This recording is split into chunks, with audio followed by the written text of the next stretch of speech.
শেখ হাসিনার একের পর এক সাক্ষাৎকার গ্রহণ এবং সেগুলো সারা বিশ্বে ছড়িয়ে দেওয়া, সেগুলো আবার ছাপা হওয়া, সেটার প্রমাণ। কারণ তার মানে শেখ হাসিনাকে একজন পতিত পরাজিত শাসক হিসেবে মোটেও আন্তর্জাতিক সংবাদ মাধ্যম, আন্তর্জাতিক দুনিয়া কল্পনা করছে না। তাকে একজন শক্তিমান রাজনৈতিক নেতা হিসেবেই কল্পনা করছে, যার বিষয়ে সারা বিশ্ব জুড়ে আগ্রহ আছে, কৌতূহল আছে এবং বিশ্বজুড়ে বিশ্বাস আছে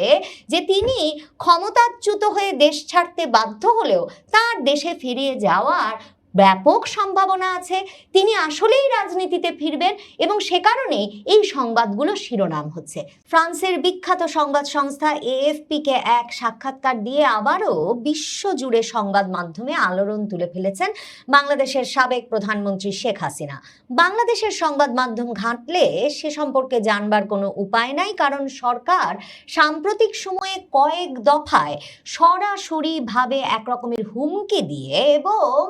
আদালতের নির্দেশনা মনে করিয়ে দিয়ে বাংলাদেশের সংবাদ সংস্থাকে সাবধান করেছে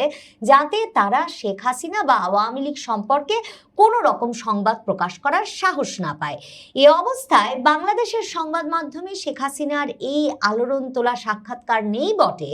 কিন্তু এই বিশ্বখ্যাত সংবাদ সংস্থা এএফপিকে সাক্ষাৎকার দেওয়ার ফলে দেশে দেশে ভাষায় ভাষায় শত শত সংবাদ মাধ্যমে শেখ হাসিনার এই নতুন সাক্ষাৎকারটি প্রকাশিত হয়েছে, অনুদিত হয়েছে এবং যতগুলো পত্রপত্রিকায়, অনলাইন সংবাদ মাধ্যমে, অনলাইন ওয়েবসাইট ঘেঁটে যতগুলো শীর্ষস্থানীয় পত্রপত্রিকায় দেশে দেশে এই সাক্ষাৎকারটি ছাপা হতে দেখেছি, বেশিরভাগই এই শিরোনামটা করেছেন যে শেখ হাসিনা দেশে ফিরতে প্রস্তুত, প্রাণের ঝুঁকি নিয়ে, মৃত্যুর ঝুঁকি নিয়ে, ফিয়ার অফ ডেথ মাথায় নিয়ে। কারণ শেখ হাসিনাকে এই সাক্ষাৎকারে এএফপি প্রশ্ন করেছিল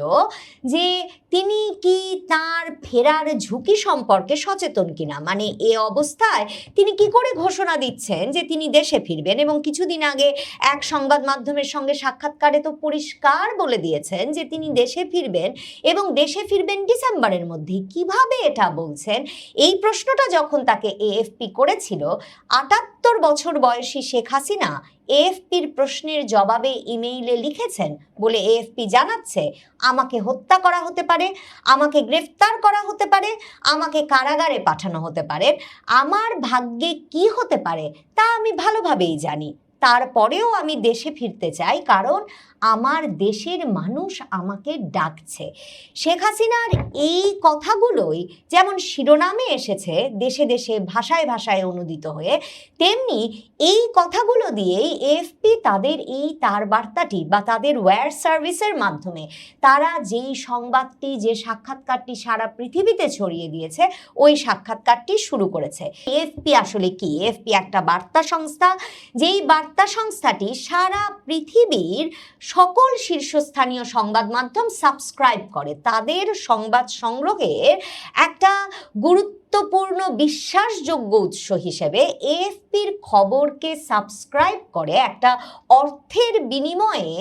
সেই খবরের দিকে নজর রাখে, সেই খবরের ব্যবহারের পুনঃপ্রকাশের অধিকার পায় পৃথিবীর সকল শীর্ষস্থানীয় সংবাদ সংস্থা। কাজেই এ ধরনের বার্তা সংস্থায় রয়টার্স, এএফপি, এরা যখন এ ধরনের একটি সাক্ষাৎকার ছাপে, তখন সেটা পৃথিবীর দেশে দেশে ভাষায় ভাষায় ছড়িয়ে যাওয়ার একটা বড় ধরনের সুযোগ হয় এবং এসব বার্তা সংস্থা হঠাৎ করে ব্যাপক বিবেচনা ছাড়া, সম্পাদকীয় সিদ্ধান্ত ছাড়া কোনো একজন ব্যক্তির সাক্ষাৎকার এভাবে তাদের তার বার্তার মাধ্যমে, ওয়্যার সার্ভিসের মাধ্যমে সারা পৃথিবীতে ছড়িয়ে দেয় না, যদি না সেই খবরটি, সেই ব্যক্তিটি, সেই সাক্ষাৎকারটি তারা মনে করে বিশ্বজুড়ে ব্যাপক আগ্রহ সৃষ্টি করবে। এখন এই যে শেখ হাসিনার পরপর শীর্ষস্থানীয় সংবাদ সংস্থাগুলো এবং বার্তা সংস্থাগুলোয় প্রকাশিত সাক্ষাৎকার, সেটা বিশেষ কারণে তাৎপর্যপূর্ণ। একদিকে খুব গুরুত্বপূর্ণ, শেখ হাসিনা সম্ভবত এটাই চেয়েছেন যে বাংলাদেশে যখন তার খবর একেবারে টুঁটি চেপে বন্ধ করা হয়েছে এবং আদালতের নির্দেশনা দেখানো হচ্ছে, সরকারের তথ্য উপদেষ্টা প্রায়শই সংবাদ মাধ্যমের সামনে এসে একরকমের ভয় দেখিয়ে মনে করাচ্ছেন যে সংবাদ মাধ্যমে শেখ হাসিনার কোনো ভাষ্য ছাপা উচিত হচ্ছে না, যদিও সামাজিক যোগাযোগ মাধ্যম ফ্রি, ইন্টারনেটে কারো পক্ষে কোনো খবর ধামাচাপা দেওয়া সম্ভব নয়, তবু ওই হুমকি দেখাচ্ছেন। তখন শেখ হাসিনা সম্ভবত তার সাক্ষাৎকারগুলো যাতে সর্বাধিক প্রচারণা পায়, সবচেয়ে বেশি দেশে দেশে ছড়িয়ে পড়ে, এবং তিনি যখন এর আগে বিশ্বজুড়ে সংবাদ শিরোনাম হয়েছেন একজন ক্ষমতাচ্যুত পদচ্যুত প্রধানমন্ত্রী হিসেবে, যাকে কিনা আন্দোলনের মুখে তার দেশ ছাড়তে হয়েছে এবং পাশের দেশ ভারতে গিয়ে আশ্রয় নিতে হয়েছে, এমন একজন নেতা হিসেবে তখন শেখ হাসিনা সম্ভবত নিজেকে বিশ্বজুড়ে আবার প্রমাণ করতে চাইছেন এমন একজন বিশ্ব নেতা হিসেবে, যিনি এর পরেও তার দেশে ফিরে যেতে প্রস্তুত, যদিও তার মাথার উপরে মৃত্যুদণ্ডের রায় আছে, এবং যিনি ঘোষণা দিয়ে বলছেন তিনি ডিসেম্বরে দেশে ফিরে যাবেন। কাজেই তার দেশের সরকার, বাংলাদেশ সরকার, যে একটা দাবি করার চেষ্টা করছে যে তিনি পালিয়ে আছেন ভারতে এবং তাকে প্রত্যর্পণের মাধ্যমে ফেরাতে হবে, এই বয়ানটা থেকে সরে এসে শেখ হাসিনা যাতে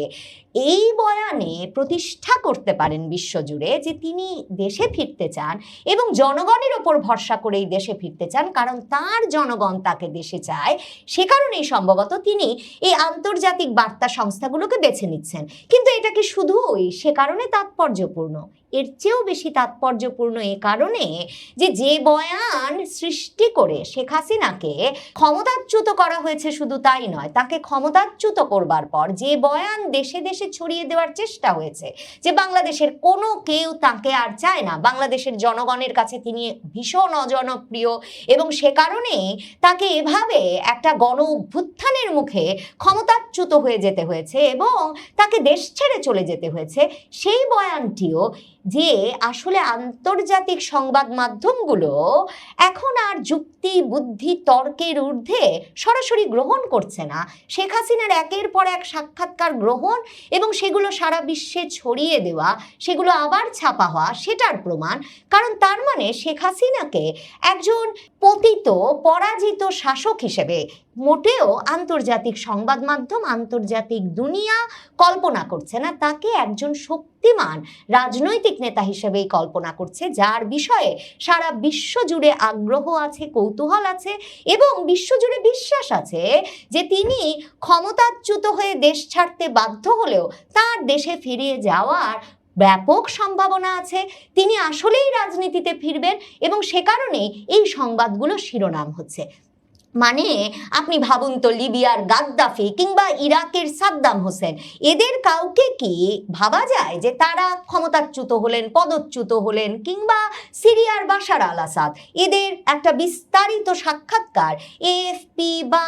এপি বা রয়টার্স ছেপে ঘোষণা দিয়ে দিল যে এরা আবার দেশে ফিরবেন? শেখ হাসিনার রাজনৈতিক পরিসরে জনপ্রিয়তায় অবস্থানটা যে এখনো অনেক শক্ত আছে এবং 2024-এর জুলাই আগস্টে ঠিক কি হয়ে গেছে সে নিয়ে যে আন্তর্জাতিকভাবেই একটা কনফিউশন আছে, একটা দ্বিধা আছে, এবং ঠিক যা হয়েছে সেটা ভালো